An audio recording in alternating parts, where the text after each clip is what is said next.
जी, बिस्मिल्लाहिर्रहमानिर्रहीम। आज हमारी एक्सरसाइज 3.1 का हमने क्वेश्चन नंबर 2 स्टार्ट करना है। और इसके अंदर जो हमारे पास जो गिवन डाटा है वो हमारे पास एक्स वाई और जी ये तीनों वैल्यूज़ हमें दी हुई हैं और हमने इसको वेन डायग्राम से शो करवाना है। कुछ रिलेशंस हैं जैसे हमने क्वेश्चन नंबर 1 में भी किया था, तो इस तरह के कुछ रिलेशंस होंगे हमारे पास यूनियन और इंटरसेक्शन वाले। तो इसके टोटल 6 पार्ट हैं, तो इंशाल्लाह हम कोशिश करेंगे कि 6 के 6 पार्ट जो है वो उसको प्रैक्टिस उसकी की जाए। तो सबसे पहले इसको समझ लेते हैं कि क्वेश्चन में गिवन क्या है। तो हमारे पास एक्स वाई और जेड ये तीन वैल्यूज़ तीन सेट्स दिए हुए हैं और हमने वेन डायग्राम के थ्रू जो है सबसे पहला पार्ट जो है X union Y into union Z ये हमने प्रूव करना है डायग्राम के साथ। तो सबसे पहले ये देख लेते हैं कि डायग्राम इसकी बनेगी कैसे। जैसे मैंने ये डायग्राम बनाई है, एक्स यहाँ पे लिखा है, वाई इसके अंदर लिख दिया, जेड इसके अलहदा लिख दिया, तो हमें कैसे पता चलेगा कि यहाँ पे z को है वो अलहदा लिखना है, y को इसके अंदर ही लिखना है। तो वो हमारे पास ये जो ऊपर वैल्यूज़ दी हुई हैं यहाँ से हमें पता चलेगा। अगर हम ये देखें कि यहाँ पे x और y में से जो है वो y एक छोटा सेट है और उसके अंदर a c और e तीन एलिमेंट्स हैं। और अगर आप ये गौर करें तो ये तीनों एलिमेंट्स x के अंदर मौजूद हैं। ठीक है, a c e यानी ये तीनों एलिमेंट्स x के अंदर मौजूद है। इसका क्या मतलब, ये जो y है ये बेसिकली सबसेट है x का। और सबसेट क्या होता है, यानी उसका हर एलिमेंट जो है वो किसी और सेट में मौजूद हो तो वो उसका सबसेट होता है। यानी ये y जो है वो x का सबसेट है। और इसी तरह अगर हम z की बात करें तो z जो है वो बिल्कुल ही उसके अंदर g h i j ये चार एलिमेंट्स हैं और चारों के चारों एलिमेंट्स जो हैं वो ऊपर दोनों सेट्स के साथ कोई नहीं मिल रहे, ये बिल्कुल डिफरेंट हैं। तो हमने ये देखें जब हमने डायग्राम बनाई है तो उसके अंदर y जो है वो x के अंदर लिखा है। क्यों? क्योंकि y का हर एलिमेंट x में मौजूद है। तो y जो है वो सबसेट है x का, तो जो अगर सबसेट हो तो उसको हमने उसके अंदर ड्रा करना होता है। और चूंकि z जो है वो बिल्कुल डिफरेंट सेट है, उसके अंदर जो भी एलिमेंट्स हैं वो दोनों से डिफरेंट हैं, जैसे ऊपर हमने जिक्र भी किया है। इसके अंदर जितने एलिमेंट्स हैं वो दोनों से डिफरेंट है, इसलिए हमने इसको अलहदा बना दिया क्योंकि इसका और इन दोनों का कोई कॉम्बिनेशन नहीं है, इनके दरमियान कोई कॉमन एलिमेंट नहीं है, यानी इसका इंटरसेक्शन एम्प्टी है, तो इसलिए हमने इसको अलहदा अलहदा बना दिया। अच्छा, ये तो था हमने डायग्राम जो है वो कैसे बनाई है। अब हमने इस डायग्राम के ऊपर ये रिलेशन फाइंड आउट करना है और शेडेड रीजन देखना है कि इस रिलेशन का जो शेडेड रीजन होगा वो क्या होगा। तो इसके अंदर भी दो चीज़ें, एक ब्रैकेट है एक्स यूनियन वाई और फिर हमने उसका आंसर लेना है जेड के साथ यूनियन। तो आपको पता है कि जब मैंने कल लास्ट टाइम भी जो पिछली एक्सरसाइज और सॉरी पिछला क्वेश्चन था उसके अंदर भी देखा था कि अगर यूनियन ही आ जाए दोनों तरफ X union Y union Z, तो वो सारे का सारा रीजन जितने भी होते हैं वहाँ पे तीन सेट हैं या चार सेट हैं या पांच हैं, तो वो सारे का सारा रीजन जो है उसको शेडेड किया जाता है। लेकिन चले वन बाय वन दोबारा इसको डिस्कस कर लेते हैं कि एक्स यूनियन वाई अगर हम देखें, यानी एक्स का यूनियन लेना वाई के साथ, इसका मतलब एक्स और वाई दोनों सेट्स को हमने शेडेड रीजन इसका कर देना है, उसको शेड कर देना है। यहाँ पे ये एक्स है और एक्स के अंदर ही वाई पड़ा हुआ है, तो अगर हम इसको एक्स और वाई दोनों को इकट्ठा शेड करें तो ये सारा ही बन जाता है। तो ये जो रीजन है ये सारे का सारा एक्स यूनियन वाई का रीजन है। और इसी तरह अगर हम यूनियन जेड भी लें तो ये भी इसके साथ शामिल हो जाएगा।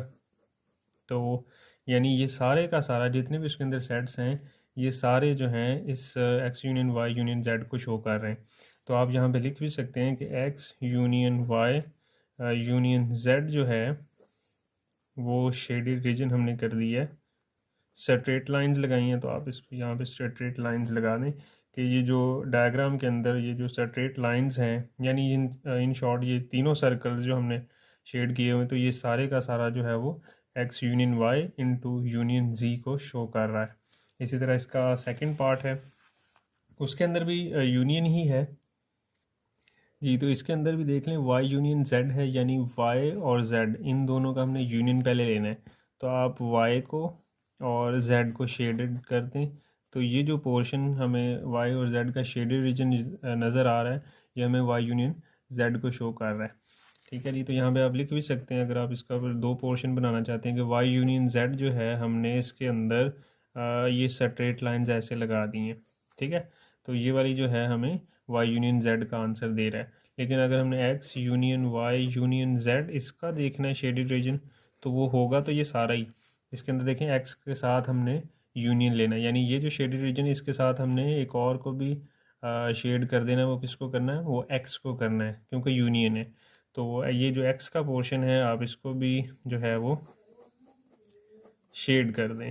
तो ये देखें मैंने इसको वर्टिकल लाइंस लगा दी हैं, ठीक है। तो ये वाला जो पोर्शन आ गया ये X union Y union Z का आ गया, ठीक है जी। तो यहाँ पे ये देखें अगर हमने इस सारे को शेडेड रीजन इसका देखना है तो आप इसको ज़रा थोड़ा बड़ा कर लें बॉक्स को, ताकि इसमें ना दो तरह के अब शेडेड रीजन आ रहे हैं। एक तरफ तो स्ट्रेट लाइंस भी आ रही हैं यूनियन में और दूसरी तरफ वर्टिकल लाइंस भी आ रही हैं। तो ये जो इस तरह का पोर्शन है, यानी ये सारे का सारा जितने भी सर्कल्स हैं ये सारे का सारा किसको शो कर रहा है, ये X union Y union Z को शो कर रहा है। और अगर हमने सिर्फ ये देखना है कि यहाँ पे वाई यूनियन जेड जो है वो कौन सा है, तो वो ये जो स्ट्रेट लाइंस यानी ये वाई और जेड के अंदर जो सीधी लाइंस लगी हुई हैं ये जो है वाई यूनियन जेड को शो कर रही हैं।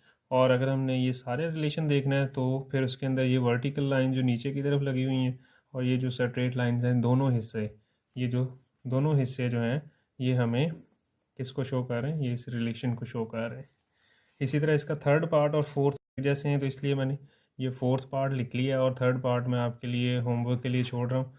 तो वो आप उसको खुद कीजिएगा। अगर उसमें किसी को कोई प्रॉब्लम हुई ना समझ आई तो आप दोबारा कमेंट कर सकते हैं, मैं इंशाल्लाह उसकी अलग से एक वीडियो बना के आपको शेयर कर दूँगा। जी, तो इसका फोर्थ पार्ट है और फोर्थ पार्ट के अंदर दोनों इंटरसेक्शन ही है, एक्स इंटरसेक्शन और फिर ब्रैकेट है वाई इंटरसेक्शन जेड।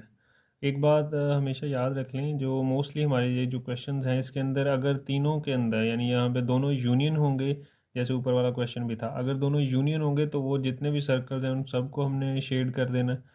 और अगर दोनों इंटरसेक्शन होंगे तो वो नो शेडेड एरिया आएगा, यानी कोई भी हमें ऐसा कॉमन एलिमेंट्स या कॉमन एरिया नहीं मिलेगा जिसको हम शेड कर सकेंगे। तो मोस्टली क्वेश्चन में ऐसा ही होगा, लेकिन ज़रूरी नहीं है कि हर एक क्वेश्चन में ऐसा हो। कुछ क्वेश्चंस होंगे जिसके अंदर अगर दोनों इंटरसेक्शन भी आ जाएं लेकिन तब भी उसका कोई ना कोई थोड़ा बहुत शेडेड एरिया आएगा। लेकिन मोस्टली क्वेश्चंस में हम उसका जो आंसर आएगा वो नो शेडेड एरिया ही आएगा, कि हमें कोई ऐसा एरिया नहीं मिलेगा जिसको शेड किया जाए। जैसे इसको देख लेते हैं। अब यहाँ पे है y इंटरसेक्शन z, यानी y और z, ये देखें ये दोनों अलग से लिखे हुए हैं, यानी ये z बिल्कुल अलग है और y जो है वो बिल्कुल अलग है। इसका क्या मतलब कि हमारे पास जो है ये दोनों, इनका कोई कॉमन एलिमेंट्स नहीं है। अगर हम क्वेश्चन के ऊपर की तरफ जाएं कि हमने जो ABCD जो हमारे पास वैल्यूज़ थी वहाँ पे भी देखें z जो है वो y के साथ कोई इंटरसेक्शन नहीं है, एम्प्टी सेट आता है, ठीक है जी। तो एम्प्टी सेट का क्या मतलब है कि हमने उसको कोई शेडेड रीजन हमारे पास नहीं बनता। तो अगर y इंटरसेक्शन z का कोई शेडेड रीजन नहीं है, यहाँ पे आप या तो इसको खाली छोड़ दें या इसके ऊपर लिख दें नो शेडिंग, तो वो एक ही बात है, ठीक है जी। और इसी तरह अगर हम इसको ये देख लें, अगर इंटरसेक्शन x के साथ है तो वो भी एम्प्टी ही आएगा, क्योंकि z और y का इंटरसेक्शन एम्प्टी है। और एम्प्टी सेट का किसी और x के साथ जब आप इंटरसेक्शन लेंगे तो वो भी एम्प्टी आएगा, ठीक है। इंटरसेक्शन का मतलब तो कॉमन एलिमेंट्स होता है ना, तो यहाँ पे तो कुछ कॉमन आ ही नहीं रहा। तो एक एम्प्टी सेट को जब किसी दूसरे सेट जिसके अंदर चाहे जितने मर्जी एलिमेंट्स हैं उसके साथ जब आप इंटरसेक्शन लेंगे तो वो एम्प्टी सेट ही आएगा, क्योंकि उस दूसरे सेट के अंदर तो कोई एलिमेंट ही नहीं है। तो इसलिए इसका भी नो शेडेड रीजन आएगा, इसको आप खाली छोड़ दें और इसके ऊपर आप लिख सकते हैं नो शेडिंग, ठीक है जी। और उसके बाद इसके अंदर थोड़ा थोड़ा सा और आपको बता दें कि यहाँ पे हमने एक्स वाई जेड स्टार्ट पे जो है ना हमने इसकी एलिमेंट्स लिखे हुए हैं हमारे पास मौजूद हैं, तो आप वो भी इसके अंदर लिख सकते हैं। जैसे ये जेड है तो जेड के GHIJ, तो आप यहाँ पे लिख लें GHI और J, ये आप लिख भी सकते हैं। और y के एलिमेंट ACE है, AC और E लिख सकते हैं, ठीक है जी। और इसी तरह अगर हम x की बात करें तो वो, हाँ x की बात थोड़ा आपको समझाने वाली है कि यहाँ पे ACE ये x में भी है और y में भी है। और x में ACE के अलावा कौन से नंबर हैं, वो B और D हैं, तो वो B और D यहाँ पे कहीं आएंगे। और टोटल x जो है वो ABCDE ये सारे का सारा है, ठीक है जी। तो यहाँ पे ये थोड़ा कन्फ्यूजन है थी इसलिए वो मैंने क्लियर कर दी है। तो इसका ओवरऑल जो आंसर है वो नो शेडिंग आएगा। इसी तरह अगर हमने जो पहले दो क्वेश्चंस किए हैं उसके अंदर भी हम ये नंबर्स इसके अंदर लिख सकते हैं, ये जो इसके एलिमेंट्स हैं सेट्स के। तो वो मैंने यहाँ पे इसलिए नहीं लिखे क्योंकि हमने इसको शेडेड करना था, और जब शेड करेंगे तो वो ज़ाहिर बात है जो नंबर्स होंगे जो एलिमेंट्स होंगे जब लिखेंगे तो वो यहाँ पे फिर नज़र ही नहीं आने, तो इसलिए मैंने नहीं लिखे। तो यहाँ पे मैंने इसको क्लियर कर दिया। अब नेक्स्ट पार्ट पे चलते हैं, इसका पाँचवा पार्ट। जी, तो इसका पाँचवा पार्ट है जिसके अंदर एक्स यूनियन वाई और जेड के साथ इंटरसेक्शन लेना है। तो पहले अगर आप एक्स यूनियन वाई देखें तो यानी एक्स और वाई इसके सारे जो एलिमेंट्स हैं, चलिए अगर आपने पहले एलिमेंट्स लिखने हैं तो लिख लें। वाई के थे ए, सी और ई, और इसके अलावा जो एक्स के बाकी बच गए थे वो था बी और डी, और जेड के जो हैं वो जी, एच, आई, जे, ये थे। अब हम देखते हैं एक्स यूनियन वाई अगर हमने लेना है तो एक्स यूनियन वाई यानी एक्स और वाई ये दोनों को हमने शेडेड रीजन में कर देना है। ये देखें जब हम शेडेड कर रहे हैं तो वो जो एलिमेंट्स हैं वो भी इसके साथ ही शेड हो रहे हैं, तो इसलिए वो एलिमेंट्स यहाँ पे लिखने का फ़ायदा नहीं है। तो ये शेडेड रीजन आ गया एक्स यूनियन वाई का। अब हमने क्या करना है, तो यहाँ पे अगर हम देख लें एक्स यूनियन वाई का हमने इसको स्ट्रेट लाइन से शो कर दिया है। अब हमने इसका इंटरसेक्शन लेना है जेड के साथ।